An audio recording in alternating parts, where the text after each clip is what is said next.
I just had the biggest panic attack. I never thought I'd have panic attacks. Um, this is 2023, April, almost May. Um, the first panic attack I ever had was in the lockdown. and, and the reason I believe is like it's very lame because um, I'm a singer songwriter, and all I ever wanted was a collaborator. I just can't stop rhyming. Um, so I just wanted to meet this producer who gets me because I have a phobia with technology, and I'm scared of using the system, computer, softwares, anything. I'm just scared of it because I don't get it, and it intimidates me because I've been shamed for not knowing things growing up. I've always treated like this dumb bitch because I didn't know stuff. I do dumb stuff, but because I don't know stuff. Like, they wouldn't even give me a chance for me to learn about it. They'd just start shaming already. And I've always been scared of not knowing stuff. And so, technology has a very big role in it, and it never works for me. Only when I touch it, it hangs or it glitches. It happens. So always I don't even know why I'm crying. So it never worked for me. Why did I say this?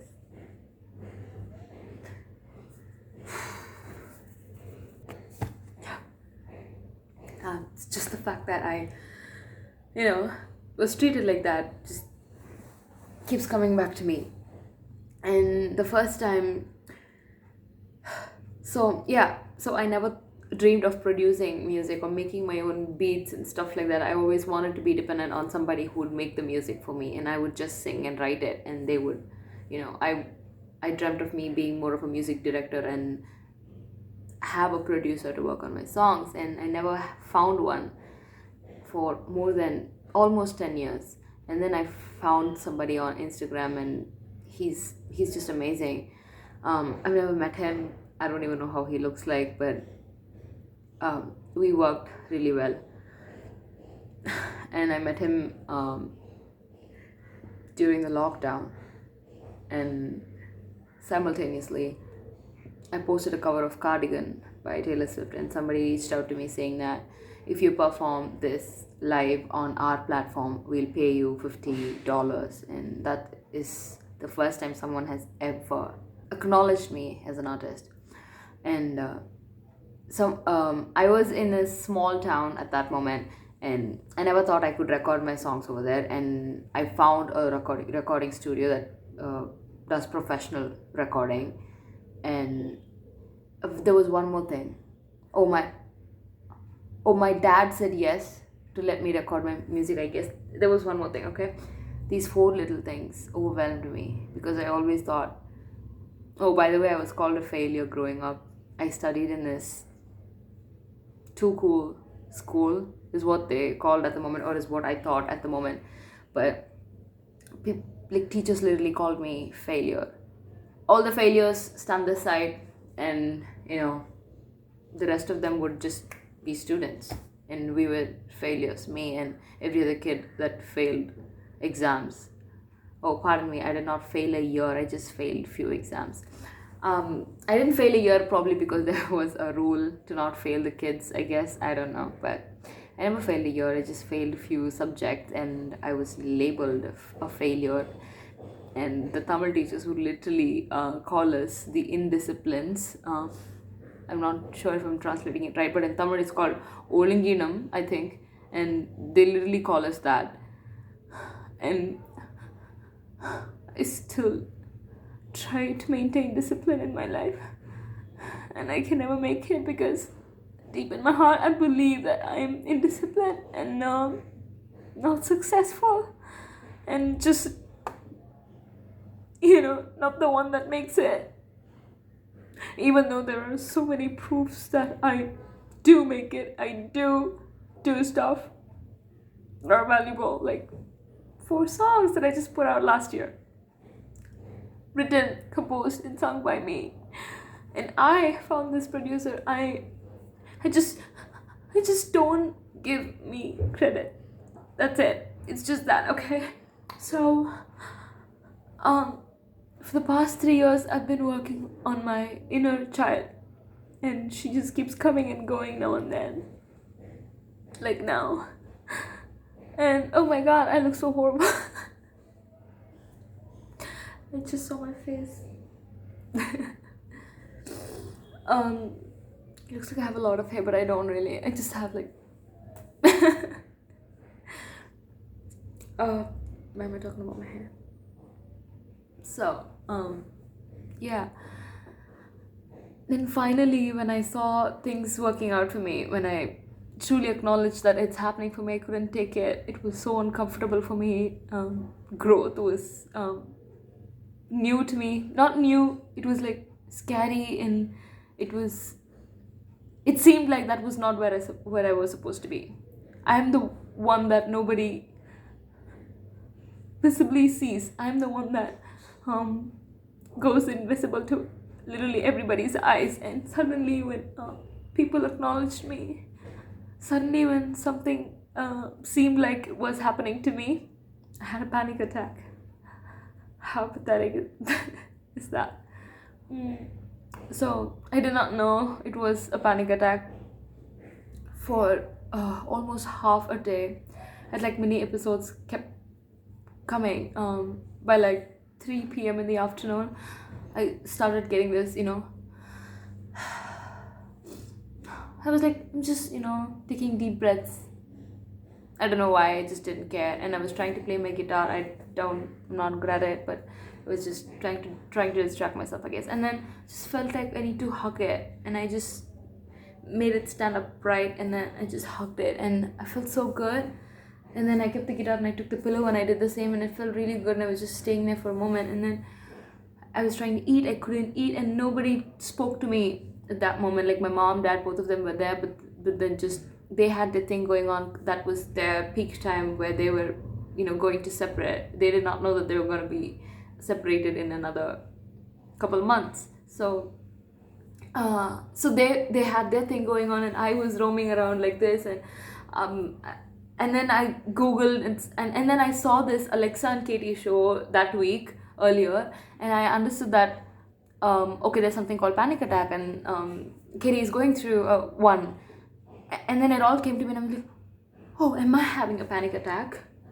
Okay. And a part of me was happy because I was having something that somebody else had, because I've always been this kid that had nothing to relate to, or at least nobody can relate to me. Nobody had ever related to me. I've always been that weird kid, but honestly, I'm just like everyone else. But I've always been looked at. Yeah, okay, I'm gonna go. I was always spoken to like that growing up, but now I don't give a fuck. But and after that, I kept getting those panic attacks for like a year, just 3 or 4 times in the entire year. But last year and the year before that, not really. And suddenly I got this new job where my role is a bit technical, not really, okay, but just people around me work on stuff like that. Like my colleagues are literally engineers who like code stuff, and people around me are like workaholics, which is good for them. And I don't have my peer to relate to again. அக்கா, நீங்க கிளம்புறதுக்கு முன்னாடிக்கா. நீயா?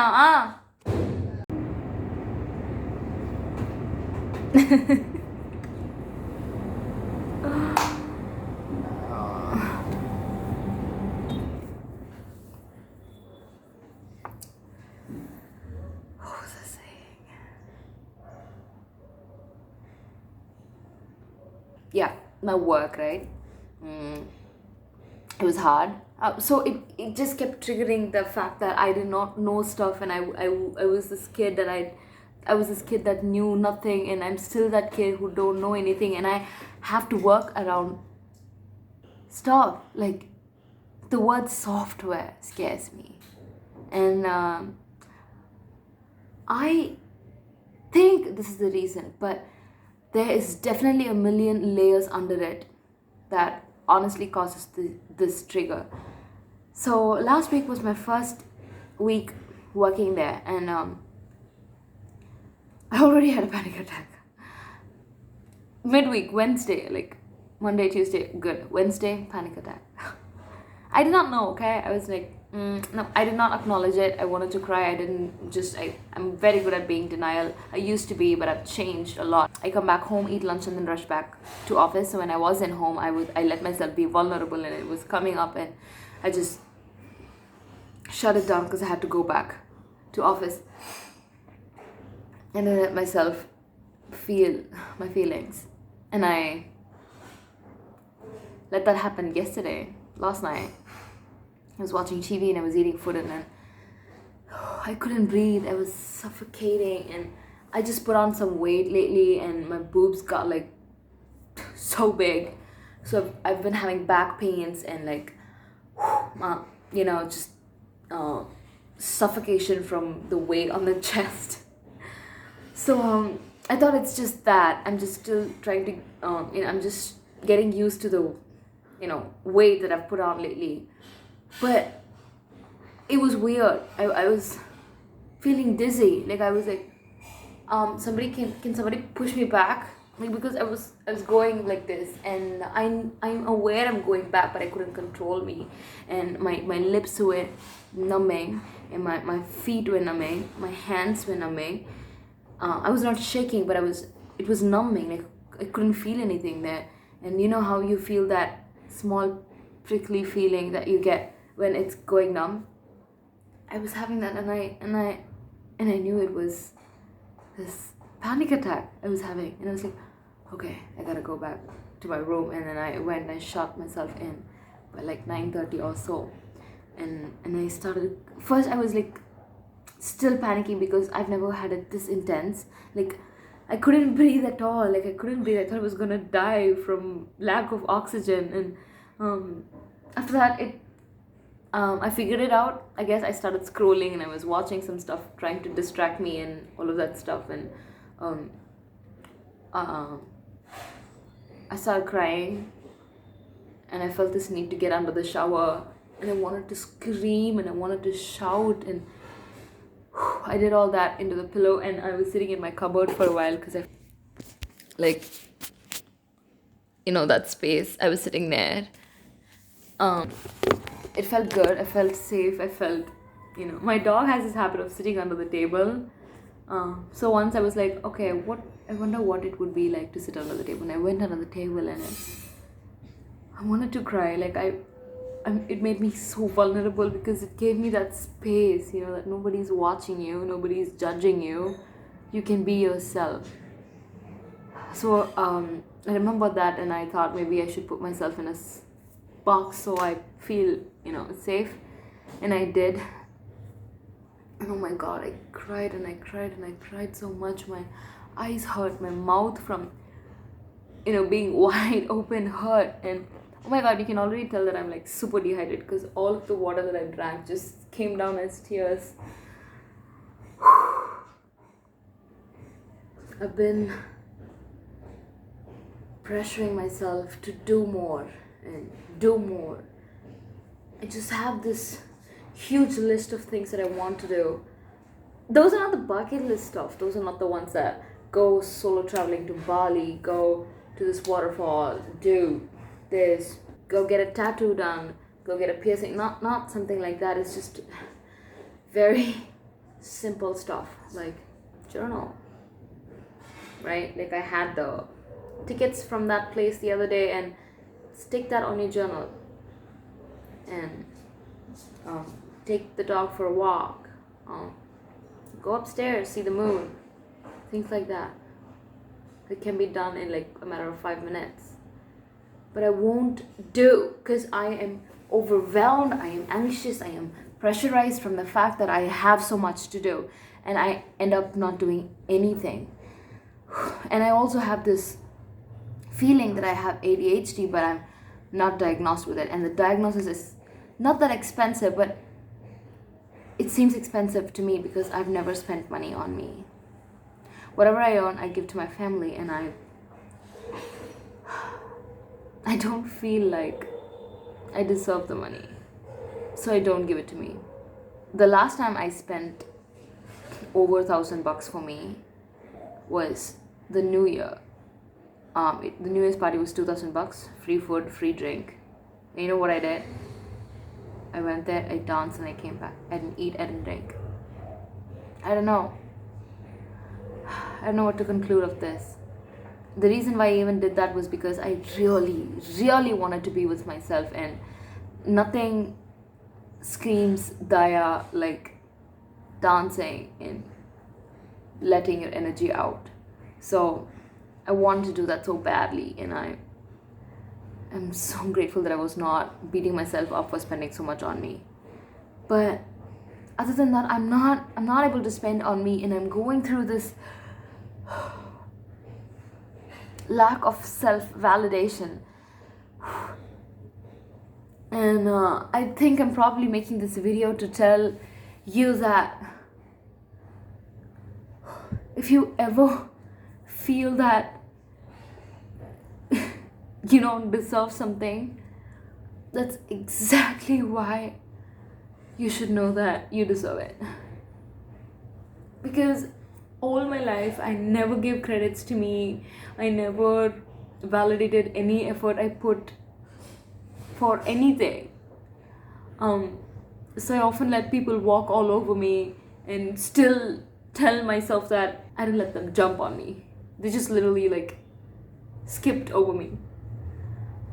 I felt the need to be used at a point of time, and it's not a nice state to be at. So if you ever, I don't know where the accent came from all of a sudden, if you ever feel that you don't deserve something, do it simply because you feel it, simply because you feel you don't deserve it. For example, if you feel like you don't deserve food right now, I know that feeling, okay? I know how bad it can be, because it's you that you're the only person who can give you all that stuff, and you don't want it to give it to you, but you need it. It's a very complicated and a hard state to be in. It's not explainable. You have to do it feeling undeserved. That's the only way you can get there, if you ask me, or at least that's what I cope with. If I don't feel like I don't deserve to wear makeup or get ready, I do it feeling shitty. I do it feeling like I don't deserve this. I feel like I don't deserve this is a phrase that's being overrated.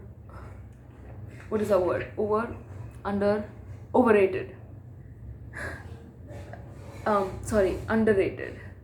No, I don't know how to use overrated or underrated at the moment.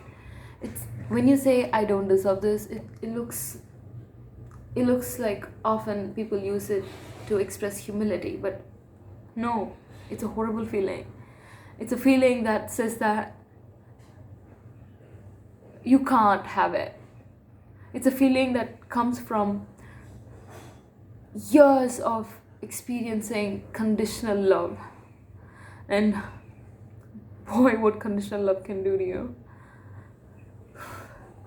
I never let myself feel pretty because I was told so. I thought, I was taught to not feel pretty because feeling pretty is being vulnerable, and being vulnerable is for losers. And what that did to me, even though I didn't let myself feel pretty, even though I didn't let me be vulnerable, I was still called a loser, and it never made a difference. And I was like, why? so why do it anyway?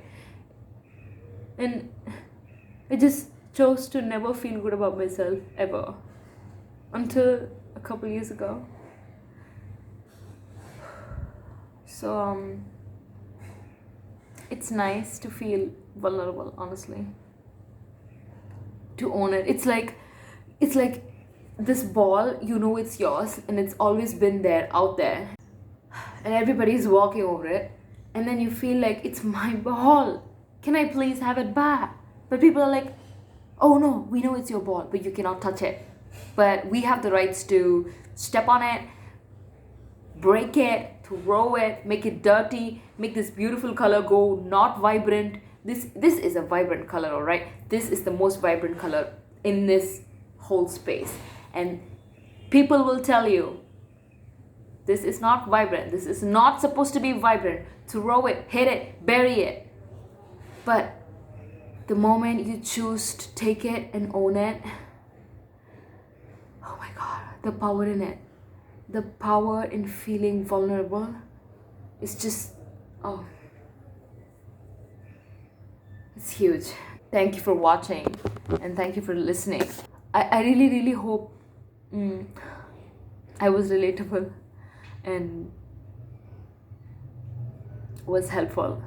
I feel like I did not unload a huge, intense topic, but still it feels like that. It still feels like I've let down a huge weight off my back. But this is just a bit of what I'm going through at the moment, and it's just a piece of what I'm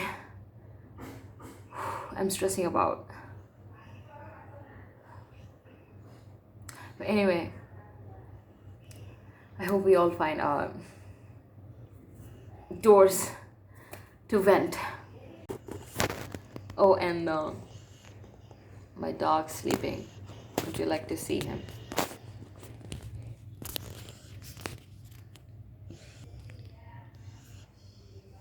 That's just him and his little snores. Anyway, almost dropped it. Will you be good? Own what's yours. Fuck whatever people say. Fuck them even. You do you.